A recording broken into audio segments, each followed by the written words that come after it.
Directors, thank you for joining our Technical Assistance webinar. After a very difficult year, we hope that you and your families are healthy and safe and feeling hopeful. We appreciate and value all the work that you do to help students achieve proficiency in less commonly taught languages. Moreover, we value your programs that build student expertise in area studies. Now more than ever, it is important for Americans to be multilingual and knowledgeable about world regions. As you know, the Title VI programs support the development of a globally competent workforce. This effort builds our understanding of world areas vital to our national security, economic competitiveness, and global engagement. The FLAS funding that you manage is essential to fulfilling Title VI's program goals.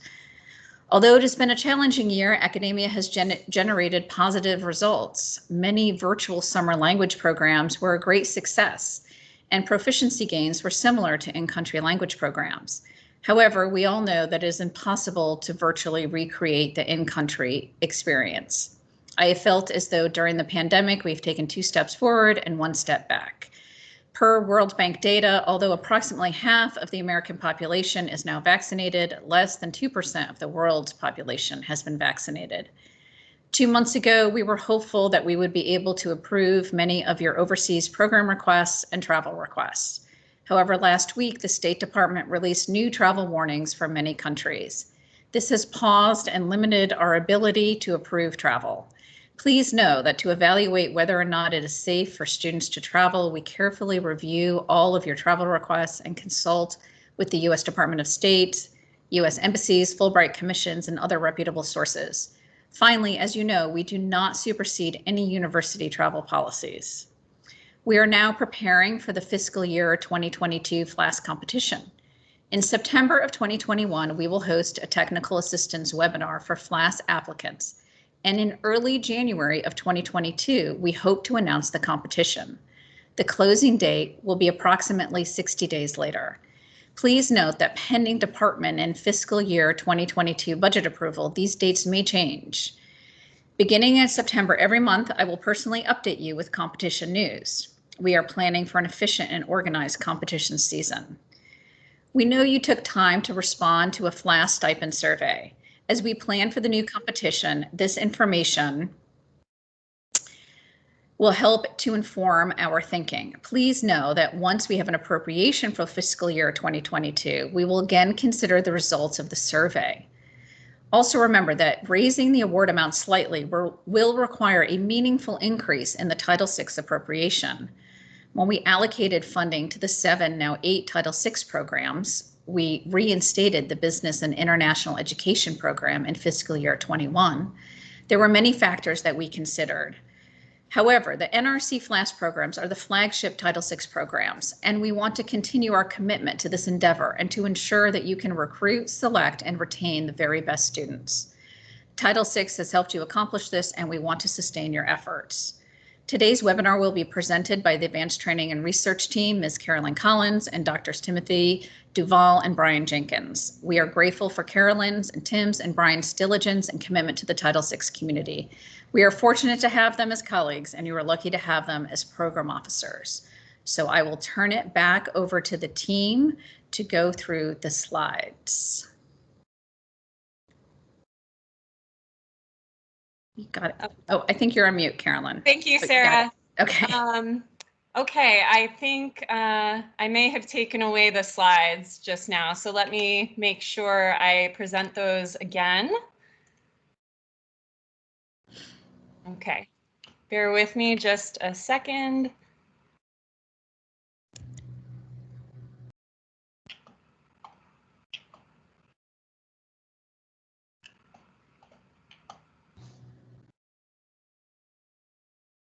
Okay, so I just shared the slide deck. As I mentioned, if you're unable to see it, or even if you can't hear us today, we are recording the session. So we will put that recording on YouTube this afternoon and send you all the links so that you can refer to it later or share with any staff who might not have been able to attend today. So we're going to start with just a few reminders. This is regarding FLAS eligibility. So the complete list of eligibility is outlined in our program administrative manual. The link to that is at the bottom of the slide here. But a couple of quick reminders, and this is because we've had questions about these issues over the past year. Students, first of all, must be considered enrolled at an institution with an allocation of FLAS awards for that particular world region or the language in question. So even though a university might have FLAS and want to send a student to another university with FLAS, it needs to be in the same world region or pertaining to the same language. If you have questions about that or specific cases where you'd like more guidance, you can always reach out to us directly and we can walk you through, the specifics of each particular case. The second reminder is that undergraduate students can never receive an award for a beginner level study. It always has to be at the intermediate or advanced level. So please just make a mental note of that and include that in your eligibility requirements when you promote your programs to students. And of course, advise your selection committees on who is eligible to receive an award or not. Okay, as you know, this past year has been challenging. We continue to extend flexibility to FLAS programs, due to the disruptions caused by COVID. Whatever modifications or adjustments you would like to make, we can certainly consider, and you just need to run those by us on a case-by-case basis. We're happy to work with you to help students find solutions to issues they might have with scheduling or programming. But, again, when in doubt, contact your program officer and we'll be happy to work with you on those individual cases. Also, we will continue to allow online or virtual programs for summer 2021 FLAS awards. So just like last summer, many programs will be held online this year, and we'll go through the eligibility requirements for an online or virtual program, what we need to see in order to approve those programs in later slides. Okay, a question that's come up a fair amount is regarding deferrals. So last summer we did allow FLAS students to defer their awards. And that was really because COVID was relatively new to everybody. We didn't really know what was happening or what programs would be possible. And so we allowed students to defer last summer. This summer, we are not going to allow for deferrals. So if you have students right now who, they received a FLAS award for summer 2021, and they say, well, I might not be able to go abroad this summer, so I just want to do it next summer instead. In that case, the students now have two options. They can either do an online or virtual program if they're not able to or don't want to go abroad this summer. Virtual programs are an option, and there are a lot of different possibilities in that space. Or a student is always able to decline the summer fellowship for this year and then reapply next spring to receive a summer 2022 fellowship. In those cases, if a student this summer declines, you're always welcome to go to your list of alternates in hopes that maybe there's another student who is ready and willing to do an online program or figure something out for this summer, summer 2021. And then the final slide I'm going to discuss is online summer FLAS programs. So lots of you have had questions about how to get those approved. So if and when you have a student wanting to do an online program this summer, you'll need to request approval from us. Because online programs are not our standard format for FLAS students, we do still want to check out the programs, make sure that they're meeting the FLAS requirements and they're up to our standards. before we're, gonna allow them. So in that case, please work with your program officer to submit those requests. Each of us, I think, have a different preference on how we like to receive those. I think I prefer to receive them by email. I believe Tim does as well. I think Bryan prefers to have those come in through Iris. So just confirm with your program officer what they prefer. And Cheryl Gibbs for the South Asia grants, I'm not sure what her preference is. So check with her to find out if she wants to get those by email or Iris, and you can send them to us that way. Carolyn, this is Cheryl Gibbs, and yes. I prefer mine via email. Okay. Thank you. So great. So now you all have the answers on how each of us like to receive those. So just underlining that online programs should still provide the rigorous performance-based training that we expect for these FLAS summer programs. We are going to look to make sure they meet the contact hour requirements as well as the requirements for program length. Those are outlined in the table here. As a reminder, advanced students need at least 120 contact hours of language instruction. Beginner and intermediate students need at least 140 hours. And then, of course, all FLAS students for the summer need programs that last at least 6 weeks. And then, as with last summer, the online program should provide as much synchronous learning as possible. Although, again, we understand that some programs have been designed now to take into account Zoom burnout. And so if there's some portion of the hours that are not synchronous, that's okay, but we're looking for as much synchronous learning as possible. So on that note, I'm going to turn it over to Tim Duvall, who will take us through the next slides. Thanks, Carolyn. Hello, everyone. So we are allowing in-person summer FLAS programs this summer. The normal procedures apply. If the program's domestic, you're responsible for verifying that it meets FLAS requirements, including contact hours, 120 for advanced, 140 for beginning and intermediate. Duration, the amount of time spent needs to be at least 6 weeks in study. The content, it has to be intensive language study, and so on. If the program is overseas, then you submit your OPR and we will review them. Once your OPR is approved, you can then submit a TAR for a travel approval request if you're going to pay for the student to pay up to $1,000 for the student to fly overseas. So that's all pretty much the same.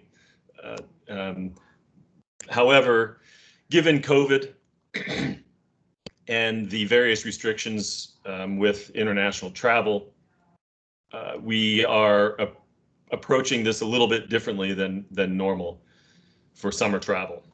We're accepting travel requests in IRIS, but we continue to defer to the Centers for Disease Control and the State Department for official guidance. You should know that we will not approve travel to countries with a State Department Level 4 advisory. If the Level 4 advisory is in place when you request an overseas program, we're going to say no every time. If it changes to a Level 4 after we've already approved it, then we're going to have to revoke our approval. That's just where we are right now.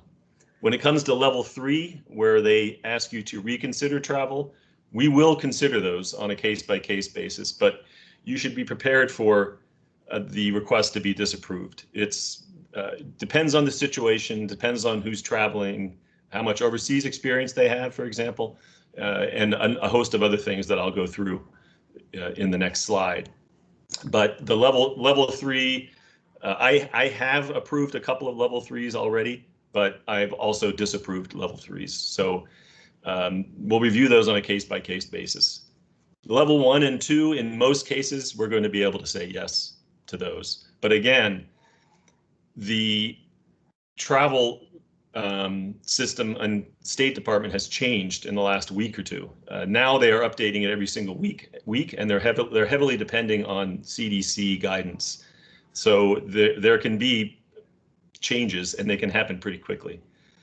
We also defer to university policies and to university guidance for student travel. If your university isn't allowing travel, obviously you're not going to submit an OPR, and it's going to become sort of a non-issue. But in your OPRs, just a little tip, you can help us if you provide us with as much information as you possibly can about, say, safety precautions that your institution requires, how much overseas experience the student already has, like where have they traveled before, how long did they stay there, what did they do while they were there. Those kinds, as much information as possible on that is helpful to us. Is the student an undergraduate or a graduate student, and so on. There really isn't any end to the amount of information you can provide us. You can provide us with as much information as possible, and the more information, the more easy it will be for us to make our decision. You should also be prepared, and my grantees have probably already noticed this, that my approvals and disapprovals are taking much longer. It's going to take us longer because we have much more work that we have to do to make sure that it's safe. We have to check the State Department. We have to check the CDC guidelines. In many cases, we're checking with the posts, with the Fulbright Commission, with as many contexts as we can to make sure that the situation is as safe as possible for any students that are seeking to travel. Along those lines, again, please include as much information as possible. The destination country's handling of the pandemic, that if you know what the safety protocols are, any testing or quarantine protocols that you know about, if you know about the vaccine status in the country, like Israel, for example, has had an excellent vaccination rollout, and yet even Israel is a level 4 right now. Whether or not the host program has any traveler safety protocols, how confident you are that the traveler will comply with these programs. What has the traveler had training beforehand? Is the traveler aware of safety precautions that she or she should take? The overseas experience of the traveler, and so on. And again, as I said, because the State Department's travel advisories are updated every week now, there may be occasions where we will have to revoke an already approved OPR. If a country suddenly goes to a level 4, as Israel did last week, before the student is scheduled to travel, we have to revoke the approval. We cannot approve travel to a level 4 country. And we also can't approve travel to a country that has been closed by the State Department. And there are a number of countries in my world area I know that have been closed. Lebanon has been closed, for example. Russia is closed to travel by the Fulbright Commission. And it's the traveler's responsibility to track any of these changes to the State Department's travel advisory levels, or any other changes that might take place. Moving on from that, the advice that we have gotten from legal counsel in the department has changed recently with respect to duplication of federal funds. A question arose some time ago about whether or not a fellow can use FLAS funding and flagship funding at the same time. The answer is actually yes, but there are certain restrictions to it. If a fellow is awarded both a FLAS fellowship and a flagship, they may use flagship funds to supplement FLAS funding, either for stipend or tuition, up to the allowed amounts for that particular grant or fellowship. So, for example, a FLAS fellowship in the summertime has a $2,500 stipend. If a flagship has a stipend that's higher than that, they can accept the stipend money, and then use the FLAS money for the tuition and fees portion. That is allowed. You just can't double up on the same thing. So you can't use FLAS and flagship for the same thing, for tuition, for example. Doing that would be duplication of funds. Also, we've been advised that flagship funding is paying for quarantine costs this year. We don't have the capability of doing that the way FLAS is structured, so FLAS can't do that. but flagship can. So if you have students who have been offered both, they might use flagship for quarantine costs when necessary. I should point out also that this rule, this sort of changing guidance about duplication of federal funds applies to other federal funds as well, not just flagship. For example, if FLAS does not allow enough money for tuition in a particular program or at a particular institution, and the student is also offered, say, a Boren fellowship at the same time, and the Boren provides more for tuition, the student can accept the Boren for tuition and the FLAS for stipend, or vice versa. They can, if whichever one is higher, the student can accept. They just can't accept both FLAS and Boren for tuition, or both FLAS and Boren for stipend. Doing that would be a duplication of federal funds, but separating out the pots of money, some goes to tuition, some goes to stipend, that is allowed. I'll be happy to take questions about this later, but for now, I'll turn this over to Bryan Jenkins.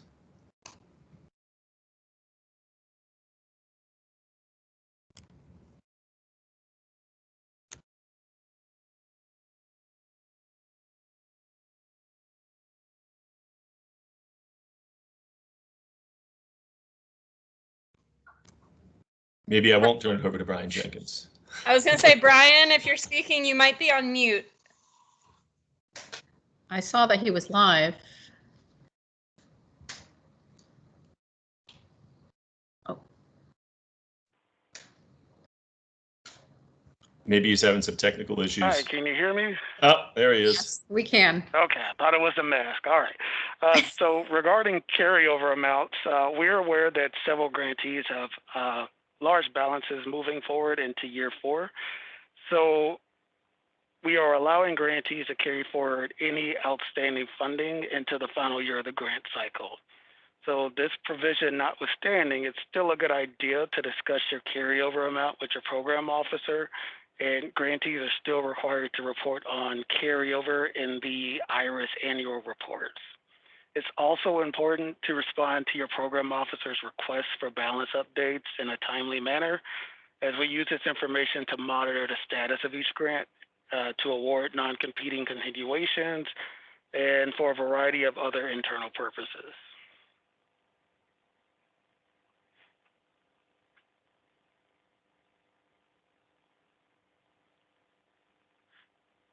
So options for spending extra funds. I know I've received several emails about that, which is great. We definitely encourage you to be flexible and creative within the guidelines as far as spending down your extra funds. So travel awards can still be provided to FLAS students, provided that that travel to that country has been approved by your program officer. Travel awards can cover the cost of travel via air, via car, via rail, or bus. There are several allowable options for institutions to expend other FLAS funds. You can award fellowships to alternates selected from the approved pool of academic year FLAS candidates. If you have the time and the resources, you can convene a FLAS selection committee and conduct another competition to select additional candidates. If there are no available alternates, you can notify other FLAS grantee centers on campus that you have academic year fellowships available. If that doesn't work, then you can notify other FLAS grantees nationwide and just say that you have academic fellowships available. Those funds can be transferred to other FLAS institutions regardless of the world area focus. Just a note, when contributing funds to another FLAS grantee, the institution that covers the greater portion of a student's fellowship is the institution that is responsible for that fellow in terms of IRIS reporting. You can change the targeted applicant pool. So for example, if the unused academic year fellowships were initially requested for graduate students, you can run another competition to select eligible undergrad recipients. Just notify your respective program officer of the revised allocation. You can use those excess funds to make additional summer fellowships, You can make additional summer travel awards. You can make arrangements with domestic summer language institutes to offer fellowships to eligible students enrolled at those institutes. You can use the funds to award additional academic year awards. So there's several options available to you all as far as spending down those large balances.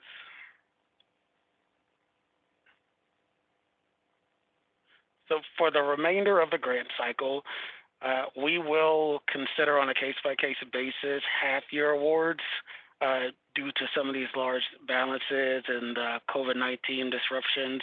But again, that's case-by-case, so you would just need to run each of these potential exceptions by your program officer. So we want you to be able to spend down as much money as possible. There are no cost extensions. There are no cost extensions for the FLAS program.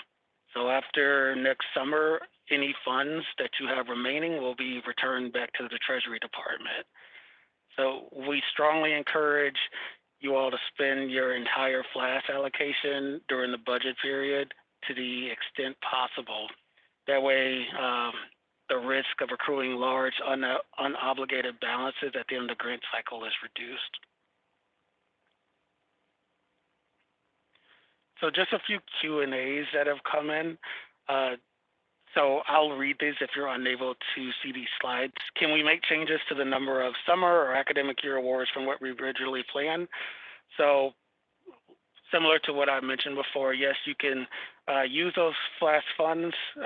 They are awarded to you as a lump sum, so you can break down those award types in different ways if needed.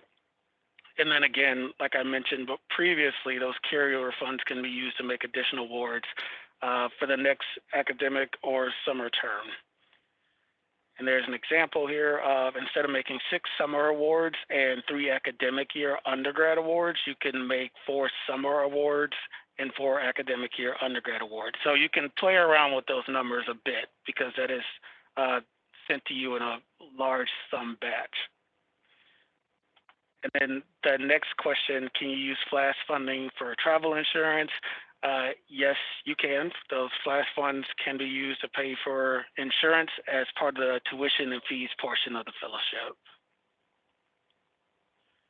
So we've come to the conclusion of the presentation that we have prepared, so we can begin to review some of the questions that have come in the chat box.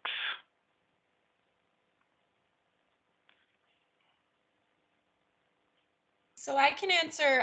We've had a couple questions about how you would like, or how we would like online program requests to be submitted.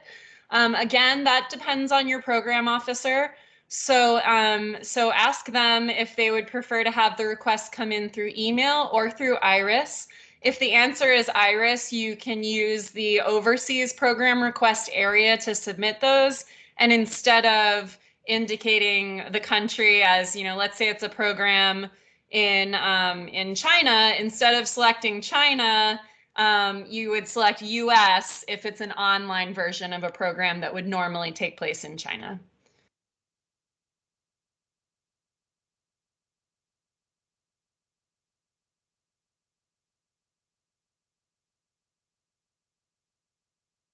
We had a question earlier asking for a little bit more clarification about using 2 types of scholarship funds for the same period. Maybe Tim could elaborate a little bit on using flagship funds or even another source of funding for the same year in question. So the question says, thank you for explaining the restrictions regarding the use of concurrent federal awards. If a student has another federal award that provides tuition assistance that is insufficient to cover the full cost of tuition, can FLAS be used to cover the remaining tuition balance? For example, total tuition is $30,000. Federal Award 1 provides $27,000. Can FLAS be charged a $3,000 balance? The answer to that question is no, it cannot. My understanding through talking with counsel at the department is that you have to choose one or the other for the particular thing. So for tuition, if it's say $30,000 and one of them gives you 27 and one of them gives you 25, then you take the 27. and you figure out the rest. It's not allowed to, we're not allowed to do that. You are allowed, however, to say, take the $27,000 for tuition and then take the FLAS stipend if it's higher. You can mix and match in that way, but you can't mix and match in any particular category.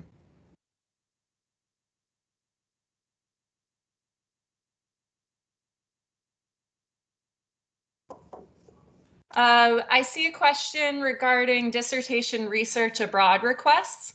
So last year, and I think that's pertaining to my approval of a couple of programs like that. So I think the guidance has remained the same with regard to cases where students, were going to receive a FLAS award for dissertation research abroad. Obviously, the situation with international travel has not changed much since last year. So in cases where there is a good student who has a good reason to receive FLAS funding for dissertation research abroad, if you can put together a robust program where the student is going to be working with the host institution abroad only virtually instead of in person, I think we can consider those still. Again, we would just want to look at the plan, make sure that the student really is doing that synchronous research with their colleagues in whatever country, in whatever country they're studying. But as the questioner said, many borders are still closed, so we can still consider those requests. Here's another question. If we are seeking to make a half-year academic year FLAS award, what criteria are most important in that request? As you know, the purpose of the FLAS program is to bring students to an advanced level in language and area studies. So one of the most important things that we consider is this student likely to head in that direction? Is this student likely to get to advanced proficiency in the language? That's a crucial criterion when we're considering these kinds of requests. If we have somebody who just wants to dabble in some language, and that comes across pretty clearly when it is the case, we're going to say no. But if the person has a specific reason for studying the language and there's a really good chance that they're going to take it to the next level, then we're more likely to say yes. Another question that came through is, do we need to submit approvals individually for online programs which have been pre-approved? I think by pre-approved, you mean that we approved last year. We prefer that you request, that you send another request for the same program, just so that we can check real quick. But once we've approved the program for this year, so if let's say we approve WISLE for you, that approval will then, and this answers another person's question, that will then apply to any other students that you want to send to WISLE, or any of the other domestic programs. We just need to see what the online plan is for this year, and then we can issue our approval if it meets it. The fact is that in most cases that's going to happen. In most cases it is going to meet what we required, but we want to do it again this year just to make sure that there haven't been changes that would make it impossible for us to approve the program. But again, once we approve it, you can send any of your students to that particular program. And on the note of online programs this year, if we approved a program for last summer and you have students this summer who want to go to that same program, please still run the program by us. We would just like to check again. It's like with the normal FLAS programs, where even though there are these long existing programs abroad that students go to every year, we still like to check every year to make sure they're meeting FLAS requirements, because occasionally they'll make a small change and that may take away contact hours or the program length. And so we as program officers just want to continue to be responsible, ensuring that they meet the requirements. So yes, ask for the approval again, but once we give that approval for your students, that applies to whatever students you want to send this year.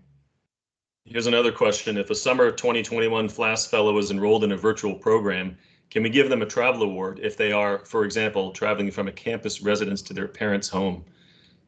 I would say no to that. And I would say no because the regulations say that the purpose of a travel award is for travel to a program of intensive language study. And that's not really where the student is traveling. They're traveling to their parents' home, which isn't technically to the program. For the question about what documents we need to approve an online program, that's a great question. We generally like to receive the program website, and the more specific link you can send us, the better, so that we understand exactly what program the student is proposing to do. If possible, we like to receive the syllabus or like an overview of how the student's going to be meeting with the instructor and obtaining the hours. So basically, whatever information you can provide to help us determine the number of contact hours, the quality of the program, and how the students are actually going to be meeting with the instructor and getting those contact hours is helpful. So at least the program website, if not program website, plus syllabus, plus instructor CV. But all of that can depend on exactly what program it is. So if it's a more officially organized program, like a Middlebury Language Institute, they have a lot of that information on their website. And so that is usually sufficient. But if it's a more individualized program of study for a student, in those cases, we would want to see more details on the specific plan of study, like a syllabus, and we would also want to see more information about who is providing that instruction, so an instructor CV. There's another question that came through about flagship or Boren funding, the federal fund, the mixing of federal funds. And it asks, in cases where program costs are bundled and include room and board, field trips, etc., can you clarify if flagship and Boren could be applied toward room and board, those that are disallowed by FLAS, while the student applies FLAS funding toward tuition and fees? Technically, that's not disallowed by FLAS. Room and board is paid by the stipend. Tuition and fees might include field trips, perhaps. So maybe field trips could be included in tuition and fees, maybe as part of that. But room and board, if you're using FLAS, room and board has to be separated out from the tuition and fees part anyway. So those might be called program costs, but it's your responsibility to separate out room and board because those are what the stipend pays for.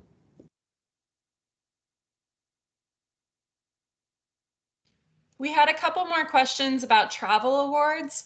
So piggybacking on what Tim described earlier, institutions can award up to $1,000 in funds to help a student travel to their summer FLAS program. So that doesn't apply to online programs, but if you have a student going to an in-person program, either domestically or abroad, then up to $1,000 of FLAS funding can be issued as a travel award. There are, strings attached to that where travel award, any travel has to comply with Fly America. So if your student is going abroad, let's say they're flying to South Korea, you want to issue them a travel award to help offset part of their flight. That is fine as long as their flight complies with the Fly America Act and Open Skies Agreement. So they would have to basically use a US carrier as far as possible, whenever possible. That is less of an issue with domestic travel because most of that would be US airlines anyway. But they can, if your student lives in California and they're planning to go to Wisconsin to do a summer program, you could help, you could issue a travel award to help pay for that cost.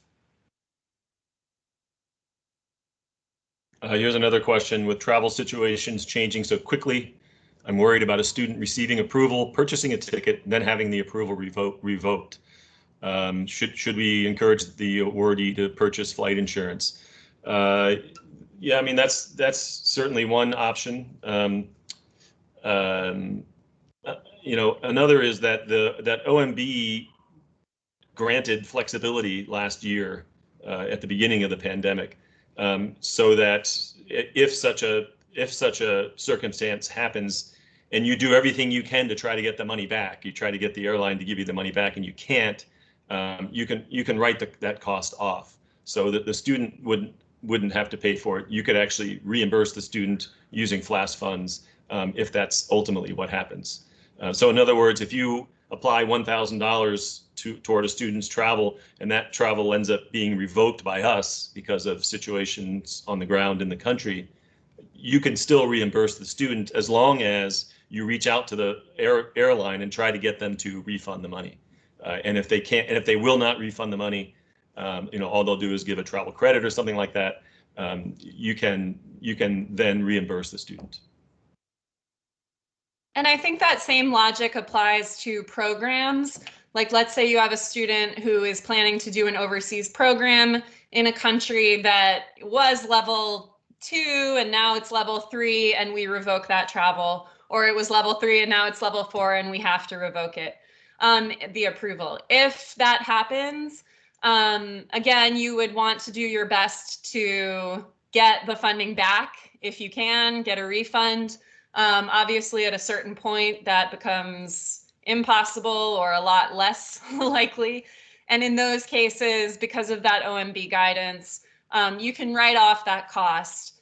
So a student wouldn't have to repay those funds. But again, just be good stewards of federal funds and doing everything you can to get that money back so that it can be used for another student down the road. Yeah, and in fact, the OMB advice requires that you do everything you can to try to get the money back. So if you don't do that, you're not entitled to write the money off. You would owe it. So make sure that you are following the guidance of OMB in that case. There's another question: if a summer 21 FLAS fellow is enrolled in a virtual program hosted by a foreign institution, should we apply for overseas travel via IRIS or apply for approval via email? That goes back to Carolyn's point earlier. Some of us prefer that you do this through email. It's not really necessary to do it through IRIS. I do know that Bryan likes to track it through IRIS, so Bryan likes you to do it through IRIS. For the rest of us, you can do email. Or you can do IRIS if you want, but it's much easier for me, and I think Carolyn and Cheryl have the same approach, if you just request directly through me via email. And same thing for Carolyn and Cheryl. I'm a little difficult, sorry. You're very fastidious, which is good. We love you anyway, Bryan. Thank you. We have a question that some people who are just listening in on the phone might be interested to know the answer to, which is regarding the timeline for the next competition. So that would be for FY 2022 through FY 2025. It's hard to believe we're already in the 2020s. But so we are looking at having the actual competition take place early next year. So basically late winter or early spring 2022, hopefully January if things work out. But we never know how congressional appropriations are going to come through in terms of time frame. We plan to host a technical assistance webinar this fall, most likely in September. So at that time, you would all be invited back to learn more about what we're planning for the FY 2022 competition and to ask your questions at that time for the next grant cycle.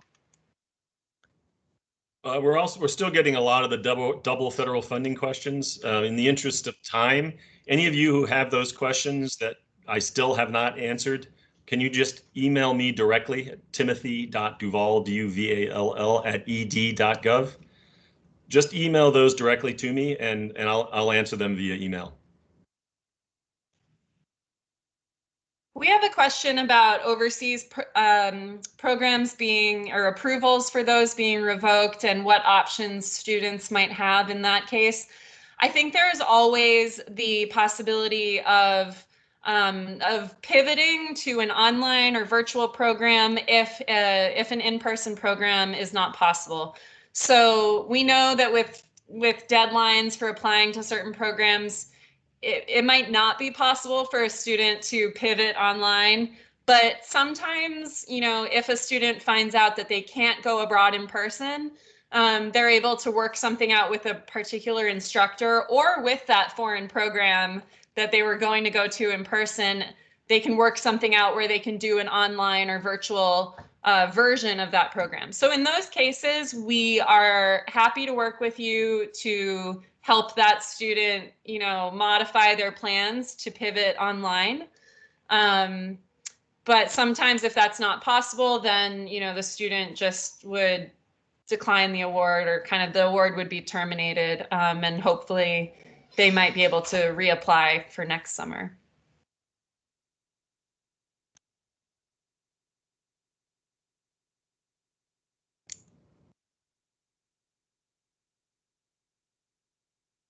Is there anything that we missed? Is the technical assistant workshop going to be in person or remote? It's going to be remote.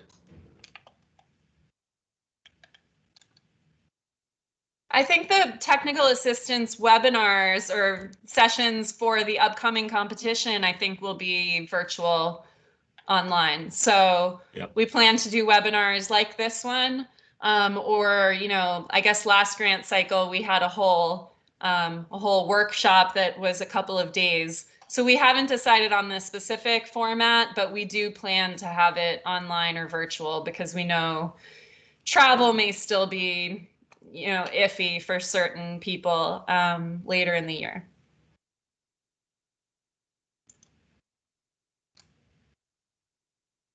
Any final questions? Now is the time to type them in the chat box.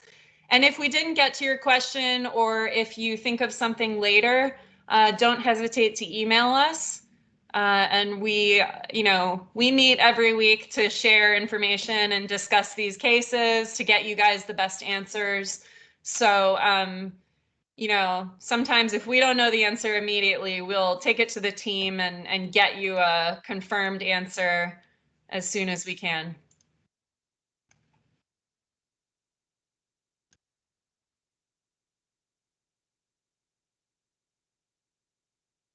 Looks like we're getting thank yous now. Looks Yeah. like the questions have died down, so. You're welcome, everyone. Thanks for right. coming. Thank you so much. Have a good afternoon. Thank you. Bye. Thanks, team. Bye.